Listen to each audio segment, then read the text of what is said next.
नागपुर में मनसे नेता संदीप देशपांडे ने बांधकाम विभाग के भ्रष्टाचार की शिकायत मंत्री शिवेंद्र राजे से की। शिकायत के तुरंत बाद 2 शाखा अभियंता को निलंबित कर कार्रवाई शुरू कर दी है। ठेकेदारों से पैसे लेकर काम पास करने और रुके बिलों पर भी जांच होगी। देशपांडे बोले, जीरो सिस्टम लागू हो, राज्य भर में भ्रष्टाचार पर सख्त कार्रवाई जरूरी है। या सगळ्या संदर्भात एक एसओपी तयार झाली पाहिजे की अधिकारी मनमानी पद्धतीने कामं देऊ शकत नाहीत आणि मनमानी पद्धतीने पेमेंट करू शकत नाही।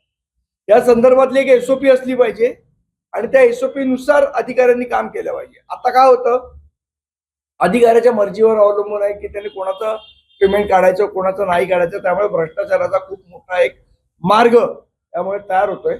त्यामुळे याची एक एसओपी, याची एक नियमावली तयार करण्याचं आश्वासन सुद्धा त्यांनी आम्हाला दिलं आणि त्या नियमावली त्या एसओपी प्रमाणेच कंत्राटदारांची पेमेंट होतील।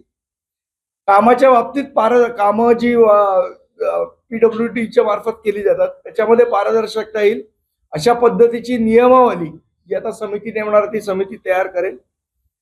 आणि आमचे नेते विदर्भातले श्री राजू उंबरकर यांनी सुद्धा विदर्भामध्ये कशा पद्धतीचा अधिकाऱ्यांची मनमानी चालली आहे, कशा पद्धतीचा भ्रष्टाचार होतोय या संदर्भातलं विस्तृत माहिती त्यांना दिली।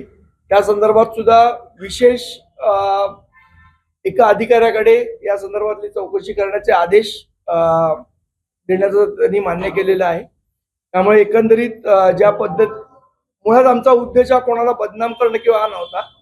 सिस्टीम मध्ये पारदर्शकता आली पाहिजे। तर सरकार म्हणतं की भ्रष्टाचारामध्ये झिरो टॉलरन्स आहे, तो झिरो टॉलरन्स हा रस्त्यावर दिसला पाहिजे, प्रत्यक्षात दिसला पाहिजे ही आमची मागणी होती।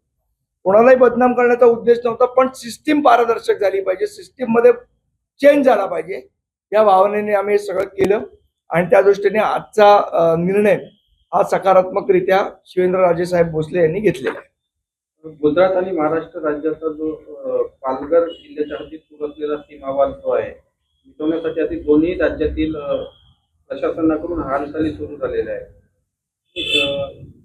पालघर जिल्ह्याच्या ज्या सरासरी व्यवस्थित ग्रामपंचायत गुजरात राज्याची आरोप यापूर्वी ग्रामस्थांकडून करण्यात आला होता। महाराष्ट्रातील प्रशासनाकडून या ठिकाणी संयुक्त सीमा निश्चिती मोहिमेला सुरुवात करण्यात आली आहे। तर सीमा काय हो, मुंबईच्या सीमेत घुसलेत गुजराती सगळे तिकडे येऊन आणि स्वतःचे मतदारसंघ बनवत आहेत।